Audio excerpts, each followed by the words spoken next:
A mysterious figure looms in the darkness, casting an overwhelming and suffocating presence over his terrified prey. The victim trembles in fear, his hand gripping his own striped shirt in a desperate, pathetic attempt to find safety. The figure lunges forward with a violent motion, tearing the victim's shirt apart as a cruel display of his total helplessness. The attacker vanishes into the shadows with blinding speed, leaving the survivor staring in terror at the empty space. The victim is suddenly launched into a silent, blinding void, spiraling helplessly through an abyss that swallows him whole. He snaps awake in a cold sweat, his heart thumping frantically as the phantom of his attacker lingers in his mind. Gasping for air and clutching his chest, he sits upright in bed, trapped by the suffocating weight of his own fear. He stares into the dim, empty room, realizing his nightmare has ended and he is left alone with his haunting memories. He gasps in relief, whispering to himself that he is once again suffering from that strange, recurring dream. He walks down a quiet, empty street under a pale sky, feeling entirely alone as he heads toward an uncertain future. Walking past a tall wire fence, he suddenly stops and glances behind him, unsettled by the feeling that he is being watched. His eyes widen in surprise as he turns, sensing a strange presence lingering in the quiet, empty street. He gazes up at the tall utility pole, feeling small and overwhelmed by the heavy uncertainty of his future. He stops to read a flyer offering a tutoring job, silently contemplating the desperate opportunity for some extra money. He reaches out to take the flyer, his hand trembling as he hopes this job might lead him away from his bleak reality. With a sharp, loud tear, he rips the paper from the fence, clutching the promise of a change in his hand. A man checks his phone at a bus stop, completely unaware of the heated confrontation erupting just behind him. An elderly man shouts insults at a younger man, cursing his behavior while the boy watches the scene unfold in silence. The young man aggressively retorts, questioning why the elder thinks he can command him just because of his age. The argument turns bitter and personal as the elder insults the young man's parents, shocking the bystanders nearby. The young man erupts in rage, shouting insults about the old man's ignorance regarding his parents. He threatens to kick the old man, who calmly tells him to settle down. The young man screams a final curse before launching a sudden, violent, and powerful punch. A loud whack echoes through the air as the forceful strike lands, abruptly silencing the argument. He checks his phone, disturbed by a notification about frequent female disappearances in the neighborhood. He realizes he never received the alert, and his eyes widen upon seeing the name Manny Kim. A group of cruel boys harasses two girls, acting like predators as they mockingly tell them to relax. The bullies jeer at the girls, taunting them about their safety while fixating on photos of the missing students. A student jokes that the killer had fun with the victims, but the boy with glasses nervously notes the news reported no violence. The bully kicks the boy in the stomach, telling him to stop interfering and that he knows nothing about the situation. The bully laughs mockingly to apologize, while his friends join in, heightening the tense and dangerous atmosphere for the student watching them. The bully looms over the student with a sneer, threatening to beat him up if he does not stop staring like a total loser. The bullied student hangs his head in silence, his body trembling under the crushing weight of their cruel insults and intimidation. The bully strikes the student, sneering, "You better pay attention, you stupid emo monster with the glass eye." The bully's friend laughs, taunting, "Hey, don't hit him too hard, or his eye might pop out," while the student forcibly mocks his own pain. Mocking students call out, "Hey, glass eye, they are gone now. You can lift your head," while laughing at their helpless victim. The isolated boy stares blankly, thinking that it is no surprise he missed the message, as he feels completely invisible within the school halls. He sits alone in the quiet classroom, feeling like a ghost while noisy students outside play soccer, completely unaware of his suffering. He watches the others with a hollow gaze, his mind haunted by the painful taunt, "You better pay attention, you stupid emo monster with a glass eye." The bully sneers the cruel words at the broken boy again, leaving him trembling in silence. The boy rests his head in his hand, haunted by the cruel taunt regarding his glass eye while he sits in deep silence. He stares ahead with a hollow gaze, the pain of being labeled a monster lingering in his thoughts as he remains still and alone. An empty sky hangs over the quiet road, mirroring the vast, crushing void in his heart as he wanders far from others. He walks slowly by himself, a forgotten figure fading into the background of a world that offers him no comfort. The boy walks along the wall, muttering a soft umph as he passes by a tense and dangerous confrontation. The bully grabs the victim by his shirt and warns, "Hey, loser! Don't try to fool me by saying you forgot your wallet at home." The victim stammers, "Are you crazy? I was sure I had it," before a brutal blow sends his glasses flying off his face.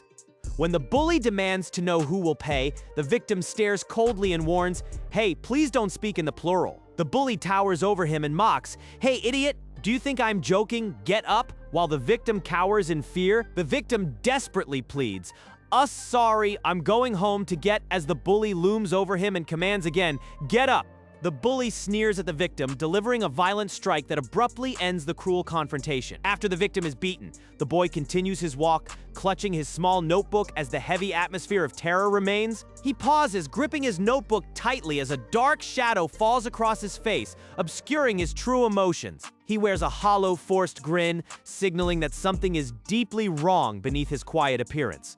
Suddenly, he spots his father at the top of the stairs and asks with confusion, "Dad?" His father flashes a calm smile and tells him to smile, followed by a cold, unsettling laugh that echoes in the space. The boy stands firm, his shoes planted on the ground as he looks up to confront the man looming above him. A shadow falls over the father's face as he watches the boy from the top of the stairs with a cold, unsettling expression.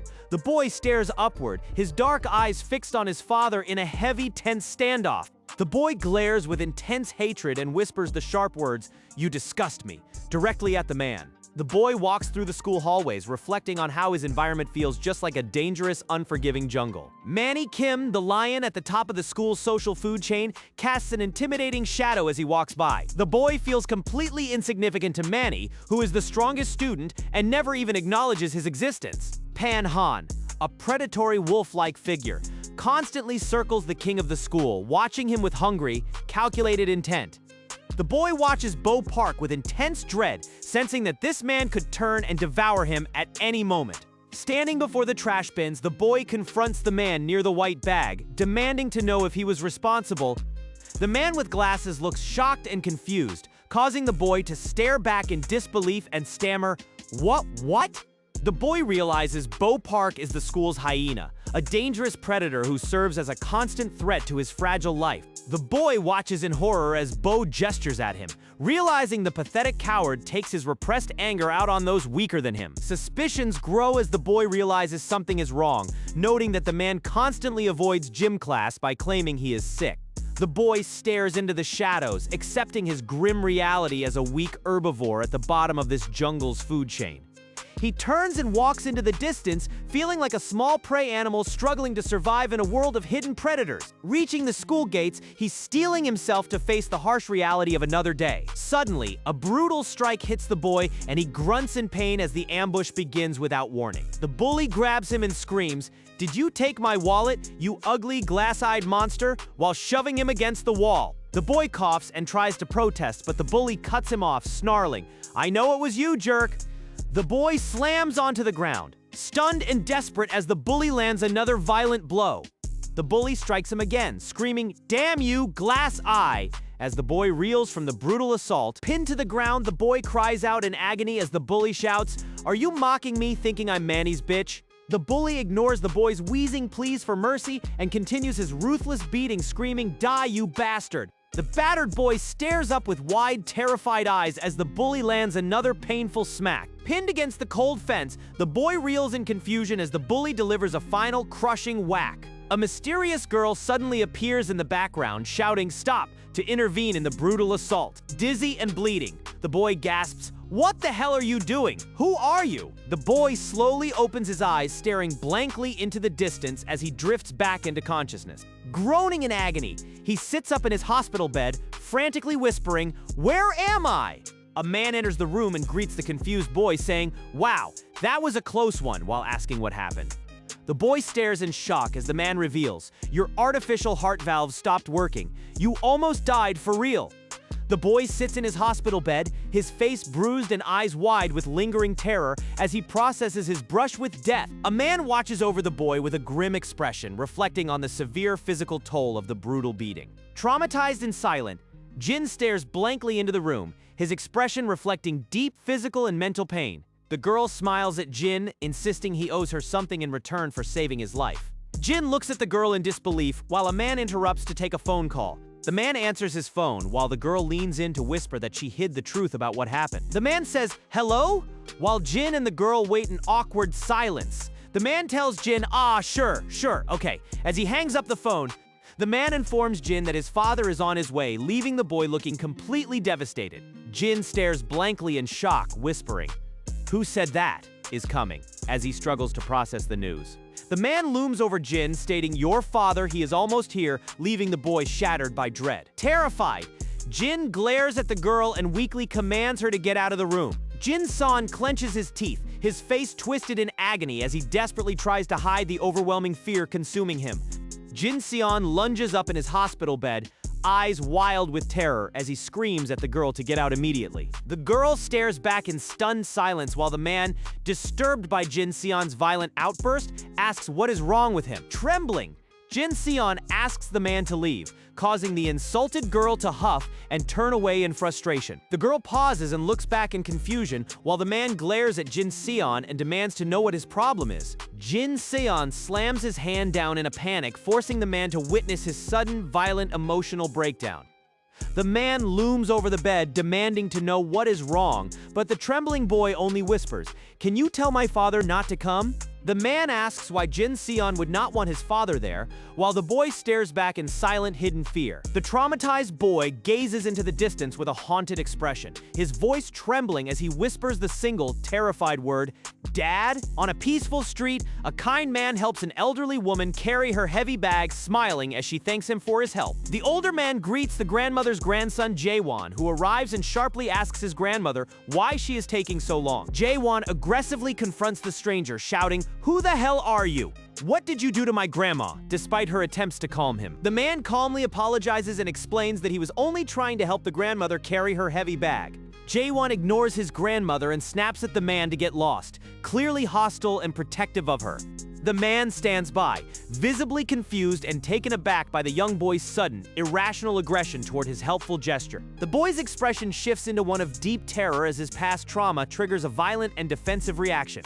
The boy, now acting erratically, lashes out, leaving the man stunned and speechless by the sudden, inexplicable outburst. Trembling with fear, the boy covers his face, completely consumed by the overwhelming weight of his internal trauma. The atmosphere turns dark as the boy shudders and whispers, "Dad," terrified by the looming thought of his father's arrival.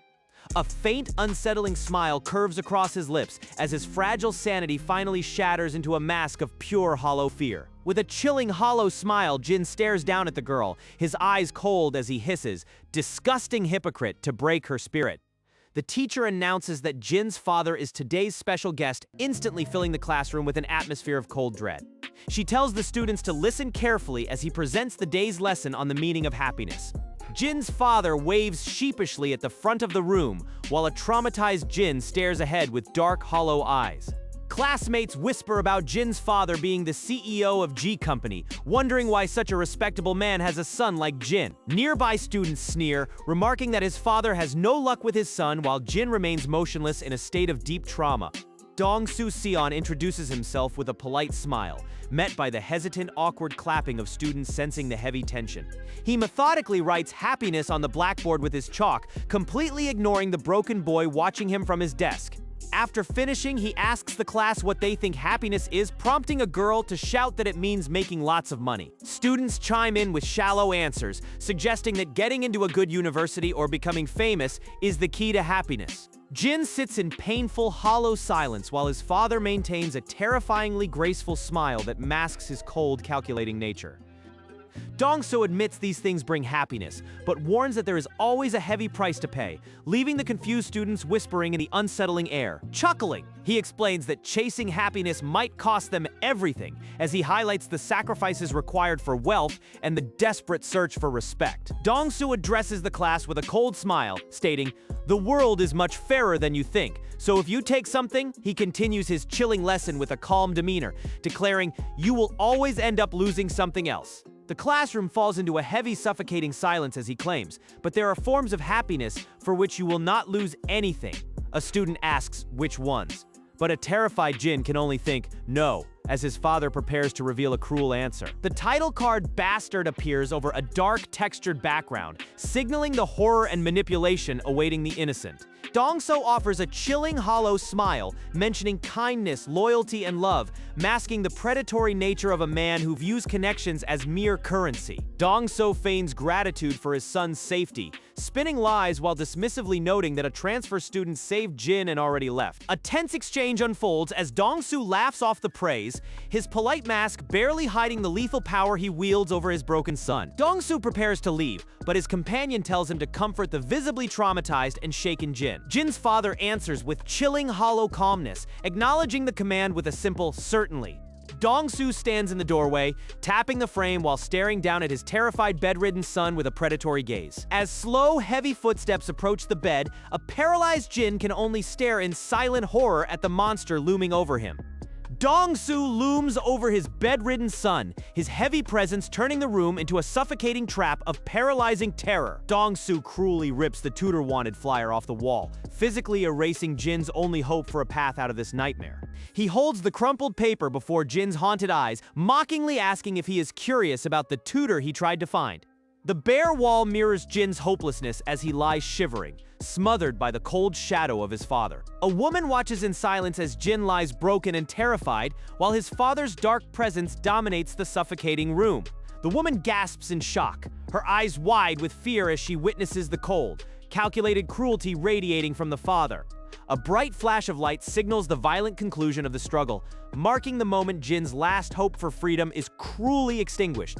Jin lies in a state of shock, his body trembling as the reality of the bloody, nightmare-filled room sets in. Covered in blood and utterly exhausted, Jin remains hunched on the floor while still clutching the heavy hammer used in the struggle. Jin stares downward with a hollow, haunted expression, his face reflecting the silent agony of a soul completely shattered by the recent horror.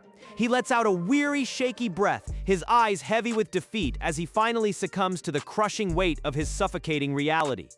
A lifeless body lies discarded on the floor, and Jin prepares to drag it away to dispose of the dark evidence. Covered in blood and exhaustion, Jin drags the victim's heavy, limp body across the floor, desperate to hide the evidence of his tragic night. Jin pauses, his hollow eyes filled with a broken stare as he finally begins to process the horrific reality of his actions. With a weary, defeated look, he recalls his father's cruel words, "There exist forms of happiness for which you will lose nothing." He finally shuts the heavy refrigerator door, sealing away the cold, dark silence of the night and the crime he was forced to commit. Jin whispers in a broken, hollow voice, "Haha, well, While struggling to process the weight of his dark actions, he knocks on the door with a trembling hand, trying to recall his father's twisted teachings of kindness, loyalty. The door creaks open with a haunting sound, leaving Jin frozen in terror as he realizes he must finish this desperate task. And love.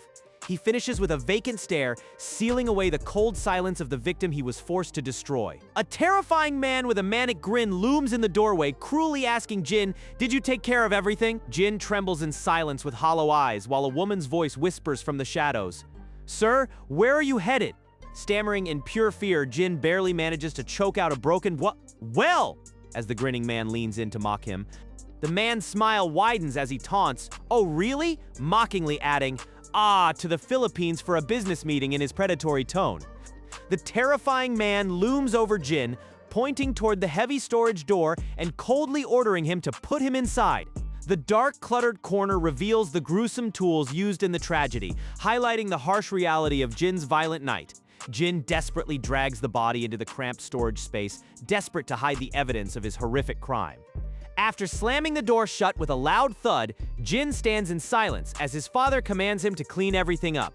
Traumatized and stained with blood, Jin stands in the doorway, staring blankly into the dark void of his shattered life. Jin drops to his knees with a heavy thud, finally closing the metal door to conceal his grim secret.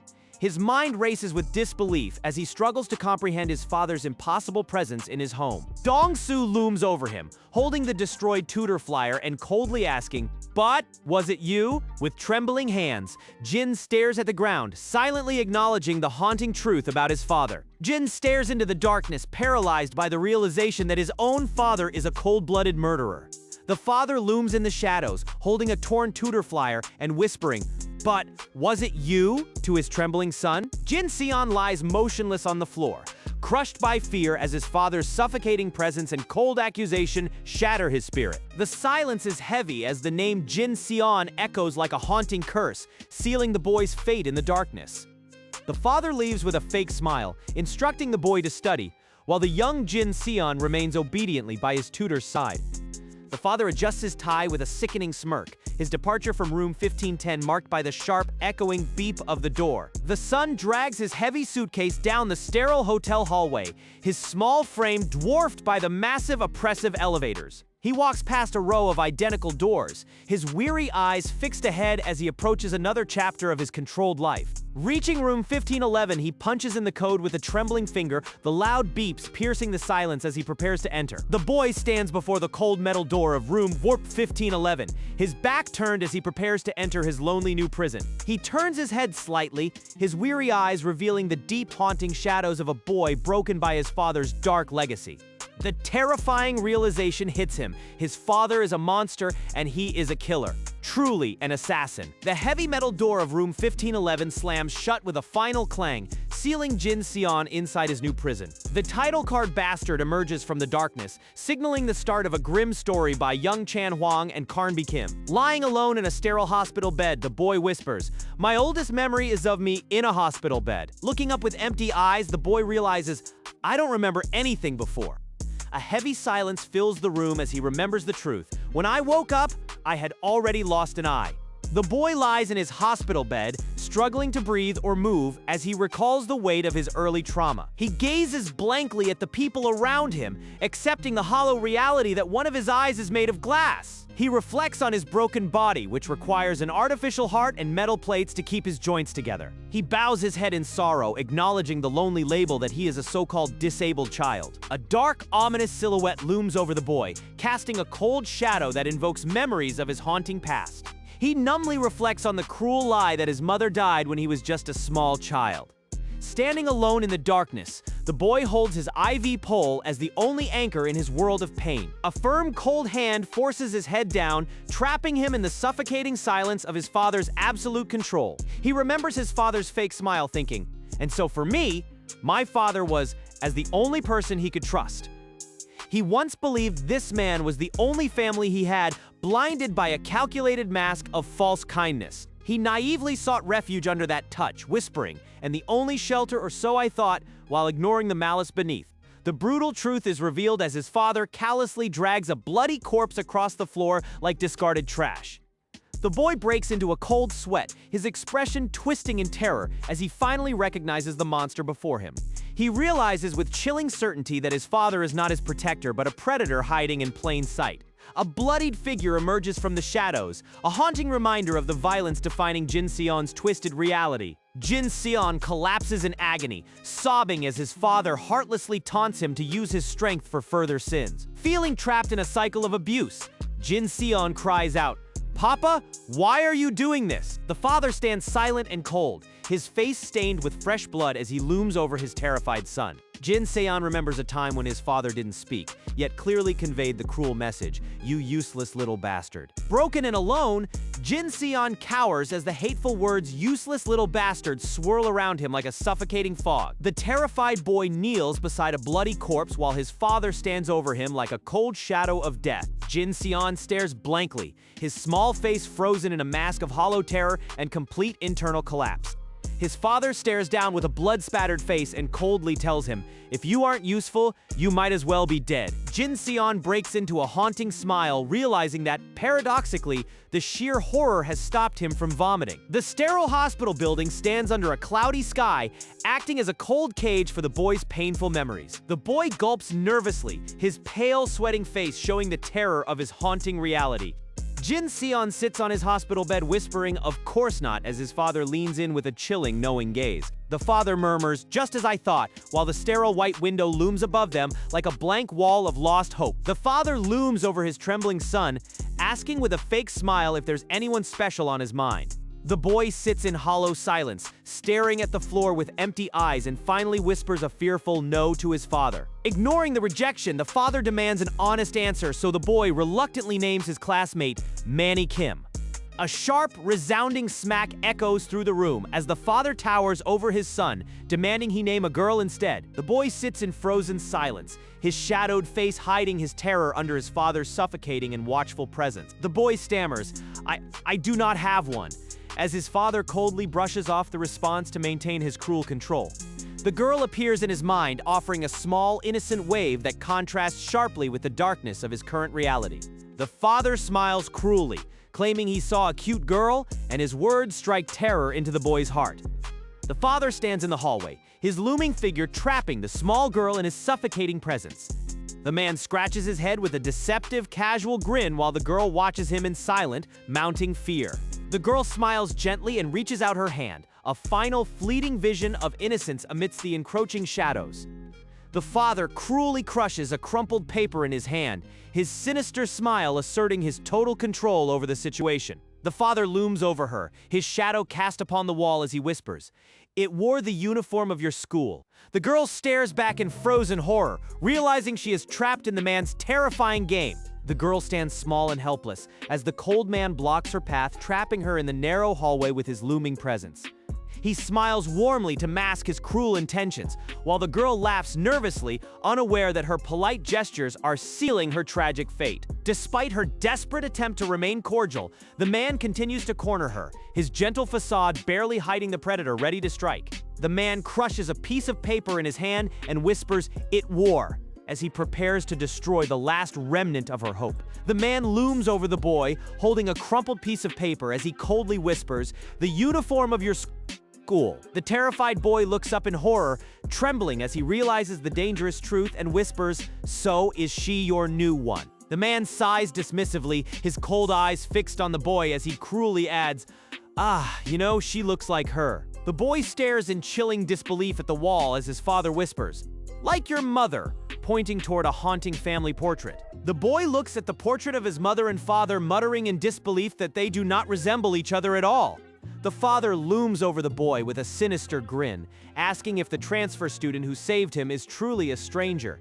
The boy swallows hard, his trembling body betraying his deep fear as he remains completely silent. The father walks away, mentioning that he will handle the paperwork to get the boy out of this room. The father tells the boy he can go home for the day. He commands the boy to find the girl at school tomorrow. The boy stares blankly as the horrifying truth about his father settles in. The father adds that he expects the boy to return to his work. The heavy door slams shut with a dull thud, sealing the boy in the room. The boy stands alone in the shadows, his expression hollow as the weight of his father's words sinks in. He stares into the void, realizing he has become a willing accomplice to his father's crimes. A flashback shows a child crying on a bench, highlighting the cycle of lost innocence. A young girl offers kindness to a weeping child on a park bench, patting his head while promising to help him find his missing father. The father wears a chillingly calm smile, his hand touching his face as he muses, "That girl, she was so kind." Police officers stop the man's car for a brief inspection, completely unaware of the dark secret hidden inside the trunk. The man agrees to the inspection but nervously taps the steering wheel, pleading with the officer to make it quick. The father falsely claims his son has a high fever, while the young boy sits in the dark car, struggling to breathe in silence. The officer mentions recent murders in the area before waving the car through the checkpoint and into the night. Once they are alone again, the father looks into the rearview mirror and calmly tells his son, "Now you can take it out." The boy blankly replies, "Okay," and pulls a crumpled, blood-stained package from his shirt, hiding his father's dark secret. The father muses with chilling irony about how nobody ever suspects a killer when he is traveling with a young child. The car glides through the night, carrying the father and his traumatized son toward a grim and uncertain destination. The camera pans up to the towering cold office buildings where his father maintains his facade of power. Lost in the isolation of his room, the boy sits alone before his computer screen. The boy browses a digital shop, his cursor hovering over brutal weapons like dumbbells and metal claws. He pulls his hand back in horror, whispering that buying such dangerous tools is far too risky. He sits in the oppressive silence, haunted by the dark path his father is forcing him to take. Broken and terrified, the boy forces himself to do push-ups on the cold floor, counting aloud to numb his mind. He strains against the floor, gasping out the number 15 to drown out the haunting trauma of his existence. His muscles quiver as he gasps out 16, trapped in a suffocating loop of memories and his father's control. He gasps out 17 while the image of a girl with long black hair flashes through his mind. He fixates on the memory of the girl, noting her height, her red hooded patch, and her simple brown shoes. Sweat drips from his face as he strains through another push-up, gasping the number 18 to drown out his father's haunting voice. The screen goes black as he confirms her identity, while a cold, taunting message flashes, "Let me know if you need money." He collapses in agony as the realization of his financial dependence crashes into his mind, leaving him shattered on the floor. Barely conscious, he forces himself into another painful push-up, muttering 19 as his spirit breaks under the weight of his father's control. Gasping for air, the broken boy counts to 20, trying to numb his mind against the cruel influence of his father through physical exertion. Collapsing in exhaustion, he clings to the grim irony that, like his secret exercises, his father's heinous crimes leave no evidence behind. Struggling to breathe, the boy is startled by a sudden sharp electronic beep that shatters the silence of his room. A loud, ominous clunk echoes, leaving the boy frozen in terror as his father's trap finally closes in on him. His father appears in the doorway, a looming silhouette of absolute authority monitoring the broken child. The boy gasps for air in sheer panic, his heart pounding violently as the overwhelming terror of his situation takes hold. Dong-so walks into the room, his back turned as his intimidating presence leaves the boy paralyzed with fear. Dong-su coldly berates the boy, saying, "Look at this, your father has just returned home and you do not even come to greet him." Dong-su stands like a shadow in the doorway, coldly watching the boy tremble on the floor after his exercise. The boy stands alone in the room, gasping for breath as he realizes his father has returned to assert control. Dong-so stares ahead with a cold expression, while the boy keeps his head bowed, crushed by his father's arrival. Dong-su sneers with a calm, terrifying expression as he asks the boy, "Were you working out?" Dong-su looms in the doorway, his predatory gaze pinning the boy to the floor as he mockingly questions his activity. The boy stands paralyzed and broken, his face hollow with fear as he meets his father's suffocating authority. Still reeling from exhaustion, the boy lowers his head in absolute submission, unable to escape his father's presence. The boy finally meets his father's gaze, his voice devoid of spirit as he coldly answers, "Of course not." People say that when a son beats his father at arm wrestling, he feels sad. The father and son lock hands over the table, preparing for a tense battle of strength. The boy stares at their joined hands, dismissing the old saying as complete stupidity. They both shout, "Ready, go," as the match finally begins. The refrigerator door opens to reveal shelves packed with rows of identical metal cans. The man reaches into the chilled fridge, gripping one of the silver cans to pull it out. He pulls the tab with a loud hiss, while the boy watches him from the shadows. The boy asks what is for dinner, and the man pauses, holding the open can. The man coldly tells the boy they are celebrating Migyeong's new job and must leave immediately. The boy stares with haunting sadness, realizing his uncle will also join them for dinner. The father downs his drink and coldly warns the boy to make no mistakes, demanding his total obedience.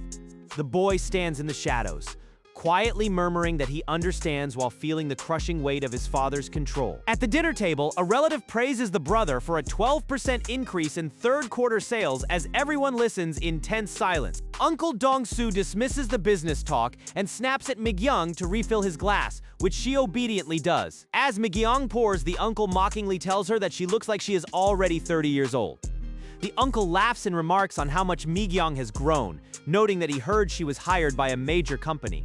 Uncle Dong-su mocks Migyeong's appearance while offering a backhanded compliment about her intelligence, forcing her into an uncomfortable smile. Uncle Dong-su insults the boy's intelligence compared to Migyeong, then hides his cruelty behind a facade of being a loving guardian. The boy attempts to ease the tension by gently scolding his father for drinking too much, masking his inner fear with a mature mask. Dong-su brags about his son's maturity to the table, performing as a proud father to maintain his image while trapping everyone in his game. Dong-su mockingly embraces his son, claiming they are both mature while the boy hides his terror behind a compliant fake smile. The boy forces a hollow, bright grin to play the happy son, secretly realizing he has become an exceptional actor under his father's pressure. Dong-su leans in with a predatory smile, pressuring the boy about his future and warning him that he will fall behind without constant effort. The boy maintains his mask, realizing that to survive this house of horrors, he must fully commit to the role of the perfect son. A cold, suffocating silence hangs over the dinner table as the tension between the family members continues to grow. A pair of chopsticks lies on the table as a voice whispers anyway, and the atmosphere reaches a breaking point. Mi-young asks the father about his liver, and he responds with a polite lie about his health to mask his true dark intentions.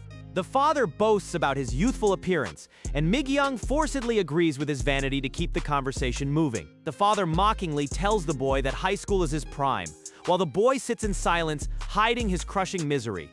The boy silently reflects on the pointlessness of his father's exercise, while the man stares at him with a dark, menacing smirk.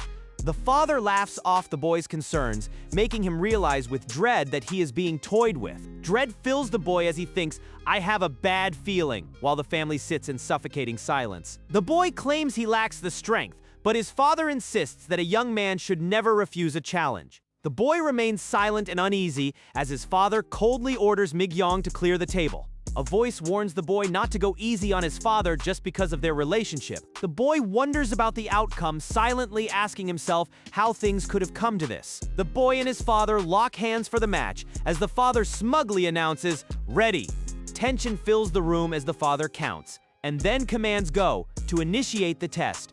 Their hands slam together with a loud clasp, forcing the boy into a desperate struggle against his father's strength. The boy winces and grunts, "Ugh," as he realizes he is completely trapped by his father's iron grip.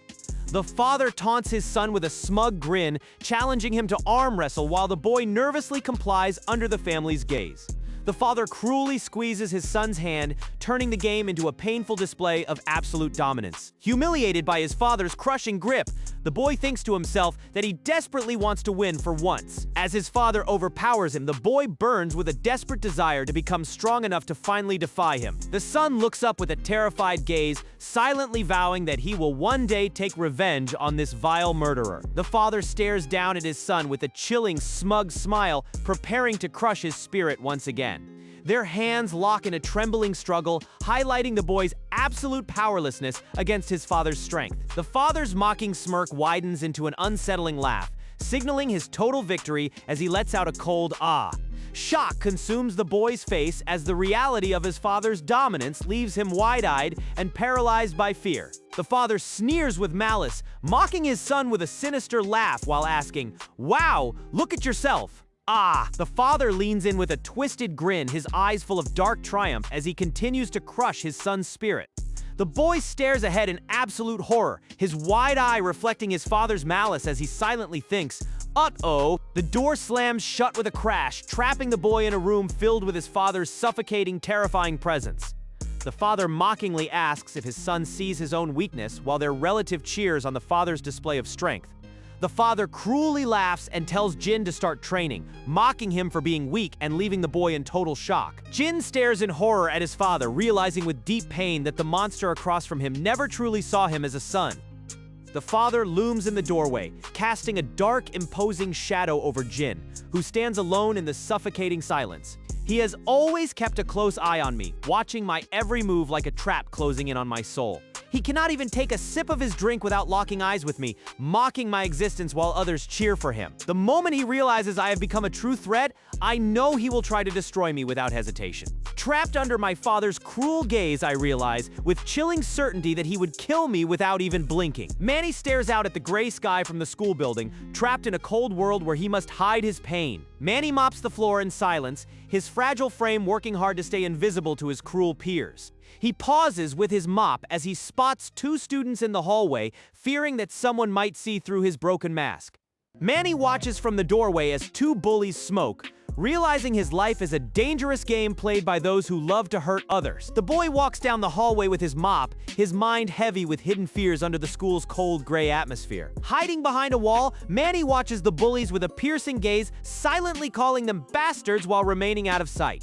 A bully grabs Manny by the head to mock his weakness, while another bully watches the scene with cruel indifference. Manny realizes they could have been in serious trouble if he had died, while the bully threatens him for acting alone. The bully puffs on his cigarette in silence, his cold, uncaring gaze looming over the scene as he decides the boy's fate. The bully tells his friend to let the trembling Manny go, dismissing the situation with a cold and cruel attitude. The bully approaches the terrified boy, calling him Glass Eye and demanding to know if he has finally come to his senses. Desperate to avoid further pain, the boy swears he made a mistake and promises never to act alone without them again. The bully towers over the boy, coldly demanding that he bring his ass over to prove his submissiveness. The boy stands frozen in the shadows, his face a mask of silent, hollow misery. The boy takes a shaky, labored step forward, his heavy breathing echoing as the bully mocks his fragile physical state. The bullies sneer at the panting boy, mocking his weak heart before demanding to know his pathetic name. The bully mocks the name Jin Seon, laughing and comparing it to a character from a stupid anime while his friends ridicule him. The tormentor sneers at the trembling boy, lighting a cigarette and condescendingly calling him Mr. Seon, pointing a finger. The bully boasts about teaching the boy a lesson, asserting his total control over his life. The bully towers over the broken boy, cigarette in mouth, and demands to know what happened yesterday while the boy stares back in confusion. Manny stares at his tormentor with wide eyes, trembling as he confusedly asks, "What do you mean yesterday?" The bully sneers down at Manny, a cigarette hanging from his lips as he lets out a cold, mocking laugh. Laughing manically, the bully grips Manny's shoulder and pats him, declaring, "Good, good, perfect." With a cruel grin, the bully leans in to taunt, "You're not so bad, huh? We can't just leave things like this, don't you agree?" The bully mocks Manny with an insult while his accomplice Pan laughs in agreement, setting the stage for further intimidation. The bully looms over Manny with a dark expression, coldly ordering him to get on the ground immediately. Confused and trembling, Manny questions the demand, only for the bully to call him an idiot and bark the order to kneel. Ignoring Manny's attempt to reason, the cruel tormentor suddenly slams the boy's head violently against the floor. The bully forces Manny into the dirt, demanding he apologize for his actions and swear he will never do it again. With Manny pinned firmly to the ground, the relentless tormentor coldly barks out a single sharp command, "Say it!" The bully grinds Pan's face into the floor, while his accomplice watches the brutal scene with cold indifference. The bully mashes the boy's head into the floor, forcing him to sob an apology for his supposed mistake. The bully demands the victim repeat his apology, claiming he did not sound sincere enough to be forgiven. The bully looms over the trembling boy, waiting with cruel anticipation for the next forced plea for mercy. The bully freezes in shock, stumbling over his words as he notices a sudden, unsettling change in the boy's demeanor. Pan looks up with a terrifying, hollow smile, his dark eyes radiating a sinister madness that chills his tormentor. The bully stares down with confusion as the mop slides across the floor, wondering what the boy is doing. Pan walks away into the shadows, his expression blank and haunting as he leaves the hallway behind. The bullies mockingly order the boy to fetch them food, and Pan eagerly replies that he has money today. As Pan runs off, his companion asks about his strange behavior, leaving the leader to contemplate his own dark suspicions. The bully watches the boy walk away, sneering as he wonders if that weird kid with the glass eye is actually afraid of them. His confused peer asks what he means, insisting that everyone in the school is terrified of them, completely blind to the true danger. The bully hesitates, his expression twisting with sudden doubt as he decides to keep his dark suspicions to himself. A chilling realization settles in as the narrative identifies the brutal roles. Manny Kim is the lion and Pan Han is the wolf. The narrator identifies Bo Park as the hyena, while the boy quietly observes his enemies from a distance. He acknowledges they are powerful and dangerous enough to hurt him easily, yet he remains firm despite the clear threat they pose. He watches them with cold indifference, knowing deep down that they lack the true power required to ever actually frighten him. He stares into the shadows, his mind locked on the simple, dangerous truth of why he remains so completely unafraid. A dark shadow masks his face, revealing the hidden, predatory smile of a boy who has finally embraced his own inner madness. The boy stares blankly into the distance, whispering to himself the terrifying reality that he is living with a demon. Manny turns away from his dark thoughts, spotting the girl and silently calculating the risks of his next move. The girl stands frozen in the hallway, completely unaware that she is caught in the path of a boy who no longer fears anything. Manny stands perfectly still with a hollow expression, his eyes shadowed by his hair as he notices the unexpected interruption. The girl gasps in shock, her mouth falling open as she trembles at the sight of Manny's unsettling, vacant expression. A cold, mocking smirk appears on Manny's face as he lets out a dismissive piff while staring at her panicked reaction. The silence is shattered by a harsh insult as someone shouts, "Hey you spineless weakling," to provoke the boy.